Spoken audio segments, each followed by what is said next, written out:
Welcome to the BBC. Welcome to another episode of Between Both Cheeks. I am so excited to have my guest on today. I was going to say, were you a former guest of ours, or I was on yours before? You were a guest on mine. Okay. So this is full circle now. Please welcome Michelle Beck, who I met through Instagram while I was going through my cancer diagnosis. So one fellow warrior and another, we connected through Instagram. We ended up on Peloton buddies together, and we've just kind of been in touch over the last couple of years. So welcome, Michelle. Thank you, Luba. I'm so thrilled to be here. And I know we've been trying to get together like this for a long time. I was looking back at the dates, and you were on Breast Friends Cancer Support Network, I believe we recorded in December, and I think it was January of 2021. So it was in the middle of COVID. We were searching for companionship and connection. Yep. And the breast cancer community there's way too many women diagnosed every day, but on the social media platform, it's a small community, and my feed is breast cancer, breast cancer, breast cancer.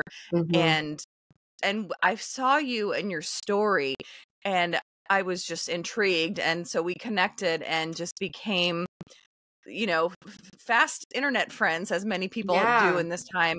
And I just fell in love with you and your desire to keep going and show the world that, I can be this beautiful boss ass bitch who's bald and still going through all of this stuff and just rocking your business and your life and your friendships and your community of supporting women. And I just love you so much. And I'm so thrilled to be here. Thank you. And we ended up in a Peloton class at the same time. That is the only live Peloton class I've ever taken, because I'm scared to death, because I do not want them to call on me. I do not want anyone to look at me. And I was like, I'm going to get on this live class. And the fact that you were there, Luba, it was meant to be. It's so crazy, right? Like that world is so big that we were both on that same class at the same time and not planned is wild. Yes. And as I mentioned, you were on my podcast earlier, and it just, you were my first podcast that I actually recorded for video. So you were the first one that I got to put out on YouTube as well. And so I was like, oh, she's hot. She is a good first video guest right here. Oh, thank you. Thank you. And we cried a lot and we laughed a lot. It was amazing. I remember. So there's been some transition with you on that former podcast, and now you have your own podcast. You've got a book coming out, so please tell us about that. I will. And short background on why I have all this stuff. I have been through breast cancer twice. I was diagnosed in 2012, stage 1, ER/PR positive, the quote unquote best kind of breast cancer to have. I was very fortunate. Lumpectomy, radiation, no chemo, kind of compartmentalized it and put it away. I had a young son at home, and I didn't have time or energy to worry about cancer. Well, 4 years later, I was diagnosed again in my other breast. So it wasn't a recurrence. It was a new primary occurrence. So at that point, I was like, okay, well, screw me once, fine. Screw me twice. No. So at that point, I did a full bilateral mastectomy with reconstruction. I had my ovaries removed, including my uterus, all the things down there, because I didn't want to keep anything that I didn't really need anymore where cancer could grow. But I really wasn't thinking about surgical menopause, which has been one of the worst experiences in my life. My God. That whole second journey with cancer broke me mentally. The doctors fixed me, and I'm 6 years, no evidence of disease right now, which is great. But so great. The side effects from the medication that I was on, the problems with surgical menopause, I was completely broken and lost. And so I found, very fortunately, a support organization called Breast Friends, which is less than a mile from my house. And I went in there. I didn't realize how broken I was until I went in. I went in to volunteer because at that point my son was in school. I had been a stay-at-home mom, and I was like, what the hell do I do with my time now? Who am I? I used to have a six-figure career. I ran companies with CEOs. I was a, top level executive assistant. So I essentially ran the CEOs and the boards and all of those things. I planned events, and I loved being a stay-at-home mom. Best thing I've ever done, including the hardest. But then he was back in school. I had cancer twice, and I was like, what the F do I do now? And I apologize. The F is going to come out, probably the That's real okay. thing really soon. But I walked into Breast Friends to volunteer, and I found so many women who understood what I had been through and helped me process all of the things that I had experienced and would continue to experience over the next 5 years. So if I have any advice for anyone that is going through cancer, is find your people. Yeah. Because I had wonderful friends, great family, great support system, but they didn't get it. No. And until you hear those words, until you have a fucking oncologist, excuse me, you don't understand what it's like to have something in your body that could potentially kill you. Yeah. Twice. Yeah. And I was like, I didn't do anything to deserve this. And I mean, so breast cancer became a huge part of my life. And obviously that's how you and I connected, Luba. But then I really found my home at Breast Friends. And I stayed there as a volunteer, and then I became an employee, of course, because that's what we do. And I stayed there for over 5 years. I helped people, helped women. I really quickly realized that I love to talk, which is funny because 30 years ago, if someone said, oh, you're going to host a podcast and you're going to want to be on stage and you're going to want to write a book, I would have been like, you are bonkers. right. But for me, as I've aged and lived so much life, I've realized that I want to share any advice that I can give to others. And by sharing my journey, if I can help one person, then I consider it a success. And so I did my time at Breast Friends, and it was not my time like a bad thing, but there was a point for me where I was ready to move away from my cancer. And now that I'm over 6 years out, I decided to leave the wonderful organization earlier this year in February, basically because I needed the time to focus on my book. I am that person who I will give 100% to everything I'm doing, and then I will have 0 left in my own bucket for myself. I'm an Enneagram 2. I'm a giver. I'm a helper. I will give, but until I have nothing left of myself. And so I finally made that decision, like, okay, this is time for me, and spoke with my husband, and we're like, okay, I'm leaving my nonprofit job. I'm focusing on my book, and I'm so excited to share that literally last week I printed it out at Office Depot, put it in a binder for 3 of my best friends, and gave it to them to edit. And I'm so excited. Oh my This God. is so exciting. A book. I know. I So- pulled it out of the bag at Office Depot, and I looked at just the white cover sheet, and the title of it is going to be I Never Liked Pink. I love that. Other things cancer taught me, or everything else I learned from cancer. I honestly can't remember because I have a cancer brain, but that is my social media handle. That's right. It is. I never liked pink because I was not the woman who ever was like, oh, I'm a pink girl. I wear pink. I this and that. I had a few pink things because my grandmother had passed from metastatic breast cancer, but it wasn't my thing. But once I had gone through it, I was like, huh, it now works for me. And for me, it gave me a sense of community. For the amazing people that I had met who'd also gone through breast cancer. I now have a pink ribbon tattoo on my arm has boxing gloves on it, which says strong. And if you have gone through any kind of cancer, you can get your own mini boxing gloves from Fighting Pretty. That's so highly recommend that organization. I have multiple pairs in a variety of colors, but this book really has been a huge labor of love. And it's not so much a memoir, but it's the different things that I've learned through cancer. I do talk about why there is a chapter, What's Wrong with Pink? There is 2 chapters, honestly, in there, talking about the artist Pink because she is my girl. I would leave my husband for her. And she's part of my cancer journey in a couple funny ways. One of her songs, Wild Hearts Can't Be Broken, is like an anthem to me because it talks about how I'm not going to die from what is currently plaguing me, but I'm going to continue to talk about it. And my favorite line in there is, "There's not enough tape to shut this mouth," because I want to just keep talking. And if my talking can help anyone, like I said, that's what I'm here to do. But some other fun chapters in my book, I talk about my new love for pot. Which is funny. As a 52-year-old, do you call it pot? Do you call it weed? Do you call it marijuana? I don't know. Like, so this is okay. So talk to me about this a little bit, because I'm someone who I always say that I've never done any drugs in my life except for chemo. I've never smoked pot or done weed or whatever the kids say nowadays. Right. But, I don't know what you say. So you You would obviously say weed or marijuana. Pot is aging yourself a little bit. Well, I had parents in the 70s and they talked about prots. Okay, weed. Yeah. Okay. So I was never, even in college, I tried it a couple times and I was like, "Ooh, the smoking burns my throat. I don't like it." So one day, it was after my mastectomy and hysterectomy, and I was just in a lot of pain. I wasn't feeling good. I was tired.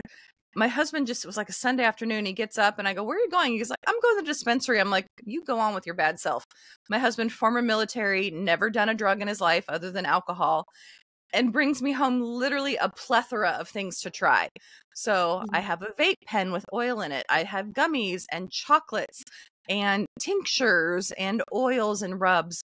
And I have found over time that I have a really high tolerance. So I need the good old THC. CBD is fine for some people, but not me. So now I currently, every night, I'm not going to lie, I've finally figured out what works for me. I use a THC gummy to help me go to sleep because I have incredibly bad insomnia. But also some of the balms help for pain, like joint pain. So it's really kind of like a whole trial and error thing. And it's legal now in Oregon. So you can come visit me and we'll go shopping. But, okay. It's funny that you talk about that, because my hands had crippled from the chemo to the point that I couldn't open them.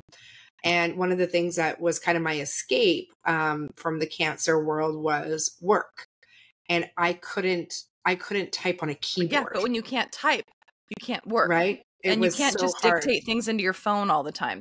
Right. Yeah, because that was a whole mess. But my husband had purchased a bomb from the BC Liquor Board, is where our legalized marijuana is, I guess. With the BC THC. Cannabis Board. It's a different thing. Thank you. Part of the liquor board, though, right? No, it's its own thing. Completely, whatever. Government run. Cannabis, weed, pot, marijuana. But he got me THC, like a bomb, a cream, and that was the only thing that actually relieved the pain. It was wild. 100%. I definitely have some that I still use when my joints are really hurting, because it can make a huge difference. And I'm not a pothead. I don't like, okay, I'm not going to lie. There are some days I take my daytime sativa gummies and I just zone out. I would have taken one today, but I haven't had time to literally go get it. Right. But it's just, it really has made a huge difference for me in terms of being able to relax, being able to sleep, and helping with the pain.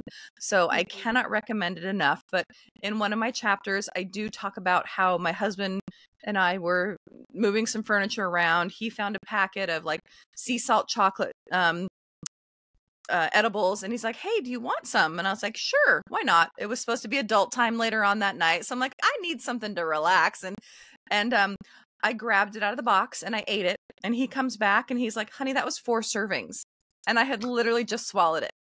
So I was uncomfortably high, and there was definitely no adult time that night. Okay. So just very relaxed. The moral of that story is always know your portion size. Yeah, you can always take more, but you can't take away. You cannot undo it. But I've written in the book, there's chapters literally from 10 years ago all the way up until a month ago, talking about all the different things, like control is a big fat lie. Cancerville, where sex goes to die. There's find your silver lining, just so many things. And it's somewhat out of order time-wise, and some chapters are short and some are long, but it was very cathartic and healing for me to write everything out. And it wasn't until a while ago, I'm like, I'm going to make this into a book because I like being the center of attention, not going to lie. And if I can actually get a book out in the world, that's like leaving a legacy other than, you know, my child or other things. Like I can actually call myself an author, not just the fact that I wrote it on social media. Yeah. So I want to talk about this book in the timeline, because you said it's like, you know, 10 years ago. When did you start writing it? Honestly, there's stuff in there from 2013 when I was giving updates to my family and talking about, one of the first chapters is cancer is a full-time job, because you go in and there's this immediate slew of appointments. No matter what else is going on in your life, you're meeting your different oncologists, you're going to the appointments. And then even after you're out of active treatment and your surgeries or your chemo or whatever, there's acupuncture, and then there's massage therapy, and then there's physical therapy. It literally doesn't stop. No. So that chapter is literally from 2013. And then I have different ones about how, from a few years ago, where I talk about Camp Kesem, where my son goes to, which is a free camp for kids whose families have been affected by cancer. I wrote that a while ago. I talk about it's just definitely over time. Most of it's in the past 5-6 years, but some of it is older. And it's really hard for the grammatical person in me to go back and like, I'm changing the tense, but I'm like, at this point, my son was 2 and now he's 12. And it's like, you know, how much of it do I leave in the past and update to the future? So it's been an interesting journey. So how do you even know how to collect your thoughts and lay this out? What was your process for that? There was no process. I would just feel like some days, like I want to write about this. Like something would happen. About 6 months ago, I put on a sweatshirt, a zip-up hoodie, and I literally had a PTSD episode. Like, I don't have PTSD overall. I don't have chronic issues, but literally I put this sweatshirt on because I just grabbed it. I liked it. It's lightweight. It's purple. It's pretty. But I had bought it for my lumpectomy 12 years ago. And it brought everything back to the point where I literally sat on my closet floor and sobbed for like an hour because I couldn't get up, because it brought everything back to me, just that zipping up of that sweatshirt. And so I was like, okay, and then a few weeks later, I was like, okay, this is the chapter that I need to write, because PTSD is a huge thing for people who've gone through breast cancer. Yeah. And when you look up the studies, it is really a very high number of people who go through this do experience it over time, and it wanes as time goes on. But I was like, okay, this is really useful information to share. And so really that's kind of how my chapters all came about, is just from a life experience. And then I was like, I should write about that. And writing helped me process it a little bit more. Like therapy. 100% therapy. Yeah. I talk about my therapist in there too, and guided meditation, where she walked me through a forest one time and had me find my spirit guide. And my spirit guide is Gandalf from Lord of the Rings, throwing glitter at me, telling the cancer, you shall not pass. So I love that.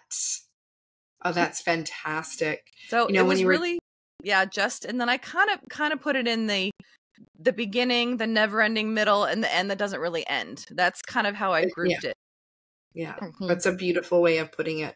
When you're telling your story about the PTSD and zipping up of the hoodie and stuff, I literally had shivers. Like I know that feeling all too well. And it'll just be like, certain date, time, anniversary. It'll just be a normal Monday afternoon at 2:00. And it just hits you like sheer panic attack, sheer anxiety out of nowhere. Yeah. And I go downstairs finally when I was calm, and my family's like, "What's wrong?" I'm like, "I can't even explain it. Just give me Yeah. a hug and let me move on with my day." Mm-hmm. Because sometimes there are no words in that moment. Later I found the words, Mm-hmm. but at that time I was like, I can't even express it because it affected my body and my Yeah. heart and my soul so much at that moment. Yeah.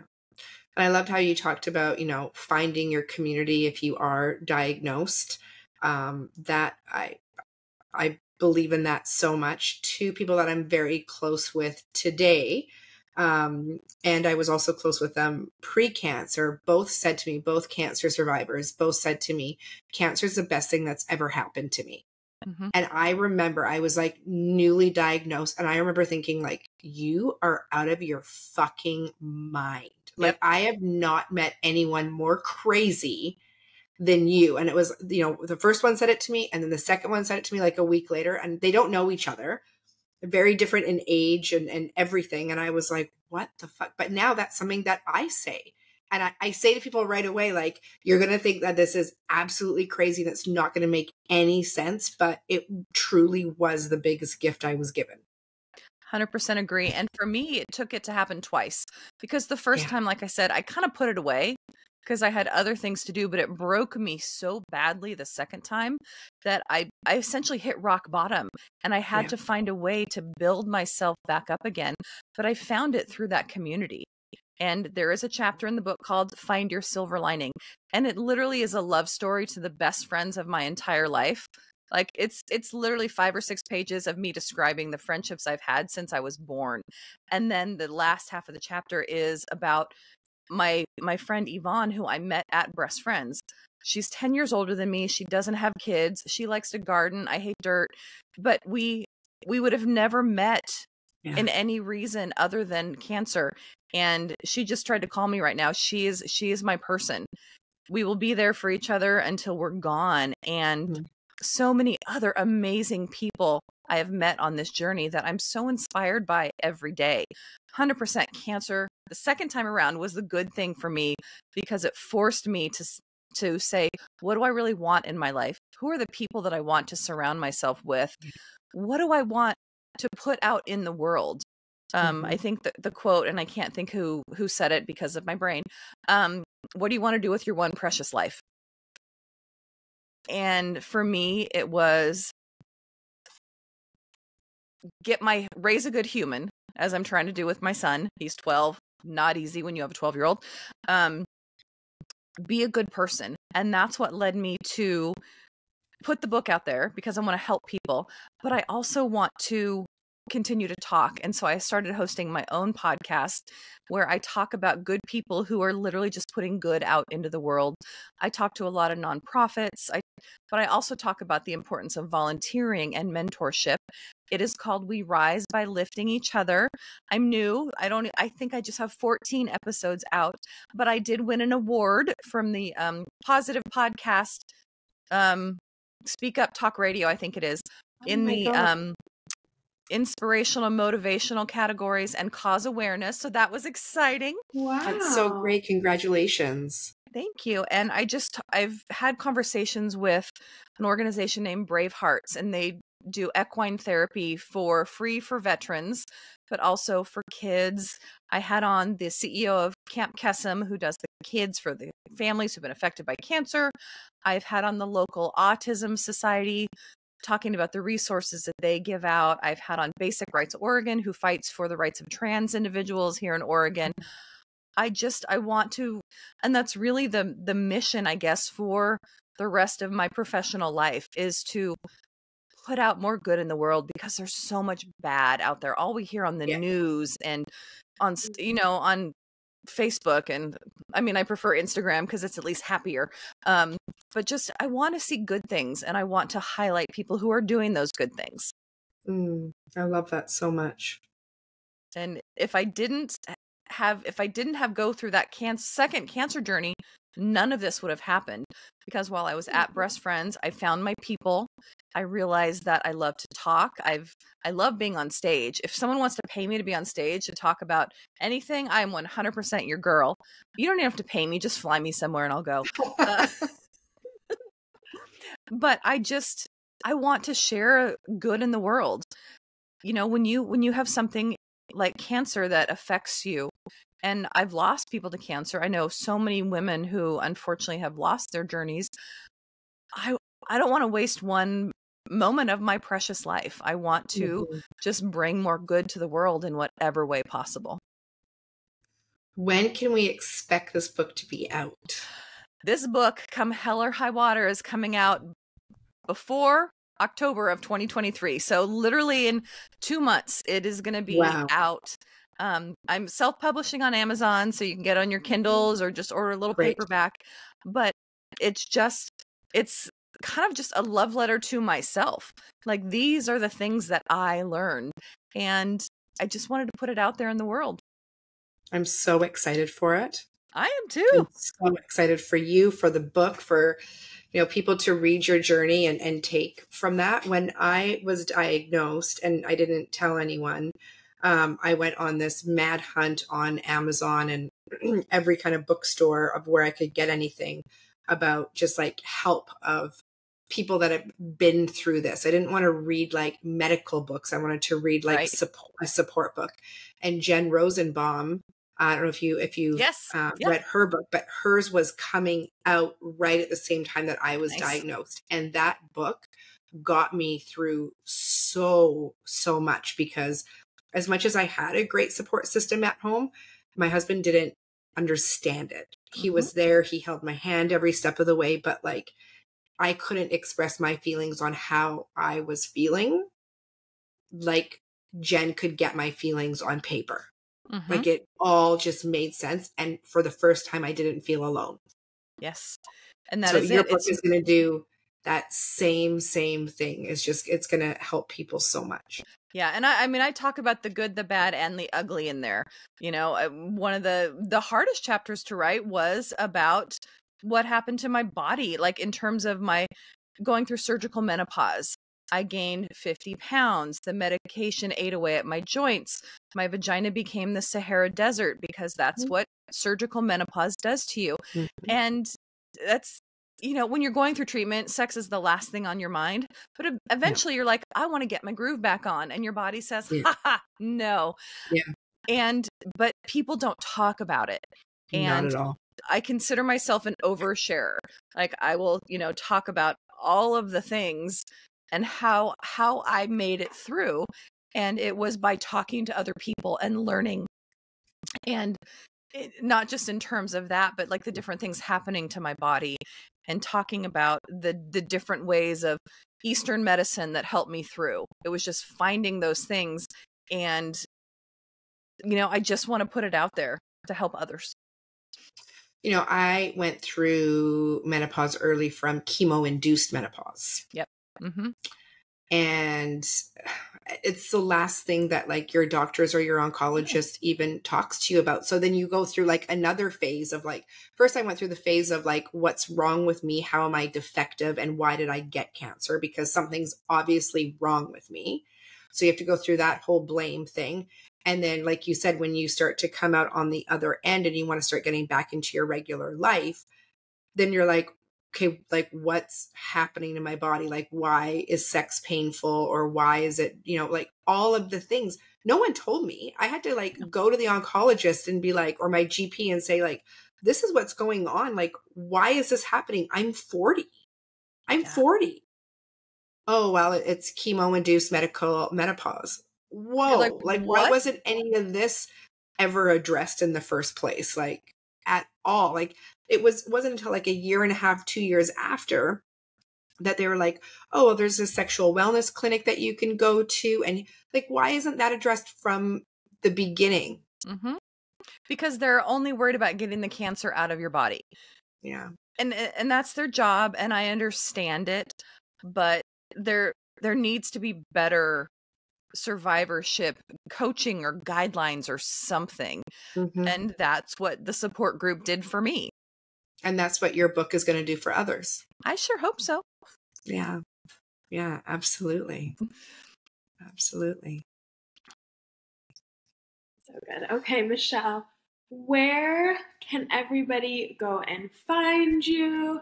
Yes. I'll put the links to your podcast in the show notes too. And if you can't tell, Michelle is a wonderful public speaker. Yeah. Her voice and her podcast is so relaxing to listen to. Like you have found your path because like you're perfect for, like you say you talk too much. I don't think that's true. I think that you're using your voice as, you know, it was intended for you to do so. So where can everybody find you and follow you more? Thank you. Well, my ultimate goal, I will tell you, is I want to do a TEDx talk and I want to be on the Today Show. I envision myself as in the Cancer Heal Through Adversity Club. I want to be like Glennon Doyle or Jen Hatmaker. Those are my two. Like Brene Brown. Oh my gosh, yes. Well, yeah. I can't match Brene's intelligence because, man, that woman has got this gigantic brain on her. Her book on human emotions, Atlas of the Heart. Oh my God, it's so good. So good. But sorry, I squirrel all the time. That's all I do. It's like squirrel. No, squirrel. This is great. This is so good. So you can find me in 2 places on social media. My general and my cancer stuff is on I Never Liked Pink, and mostly on Instagram. I am on LinkedIn. You can find me there as Michelle Beck. But my new stuff for the podcast is called We Rise by Lifting Each Other. And that is out on all the major platforms. On Instagram, it is Rise by Lifting Each Other because someone else had already taken the we. But if you search for Rise by Lifting Each Other and you see a phoenix, that's me. Because I chose the colorful phoenix as this is who I am now. I've risen from the ashes of my old life and I am now beautiful and colorful, just like that phoenix. One of the books I just finished this weekend, I love reading. And since I've been writing for so long to get my book finally done, I finished 3 freaking books this weekend. One of them was Burnout by Emily and Amelia Nagoski. And it talks about the stress cycle and how we as women get out of that. Cannot recommend it more. But one of the chapters in there was on body image, and they were talking about learning to love your body again. And no matter where you are in your journey with your body, just start calling yourself, I'm the new hotness. And look in your mirror and I'm like, you're the new hotness. And I told that to my husband. He goes, okay, I'm going to start calling you the new hotness. I'm like, please do. But yes, I read Burnout. I read a book called Lighter by Young Pueblo. And it is about finding, just moving forward and finding joy and good things in your life. And then Green Lights by Matthew McConaughey. Like I powered through books this weekend when we were camping. Wow. It was fabulous. But anyway, Rise by Lifting Each Other. I Never Liked Pink, and Michelle Beck on LinkedIn. That's where you can find me. I love it. I just followed you on the Rise by Lifting Each Other, and it's beautiful. Thank you. Yeah, I love the Phoenix, and my son's camp at Kesem. I've spoken for them, and I'm on their National Parent Advisory Committee. We all have camp names, and I chose Phoenix as mine. So I love that. I love it. That is going to be my next tattoo as well. Oh, beautiful. Nice. I can't wait. I can't wait. Well, Michelle, thank you so much for joining us today. Yes. It's been a long time coming. We've been trying to do this, so thanks for bearing with us. I can't wait to get your book. Please keep us posted so we can also post that and notify our, cancer community through Bright on where they can pick it up. And maybe we'll talk a little bit later about something we can do together to kind of promote it on our end as well. I would love that. Well, I'll get on and talk about how much I love my hype light and my courage and my strength. And right. And I need my new sunscreen, which I'm going to order. And I talk about you all the time, Luba. And it's so funny because I always say, my friend who has the anal bleach company, and they're like, what? And they just laugh. And I'm like, it's not like I couldn't say Luba and they wouldn't remember your name, Right. Fair enough. Fair enough. Like, but it's fun to say. It is. I'm like, she started in salons and then she worked her way up and now she's this amazing CEO. And I talk about you all the time. And it's just, I'm so honored to know both of you. And I cannot wait to one day hug you in person and I want to be a booth babe so badly. Perfect. Perfect. Well, we can always use more Bright babe. I'm excited. I'm excited. On that note, thank you so much again for joining us. Email us at podcasts@brightenup.com, and all of that will be in the show notes. But the best thing that you can do to support the show is to subscribe and tell a friend, write a review, and give us topic ideas. Or if you want to be a guest, anything, let us know. And Michelle's information will be in the show notes as well. Thank you. And thank you so much, ladies. It was an honor to be here with you today. Thank you. Welcome to the BBC.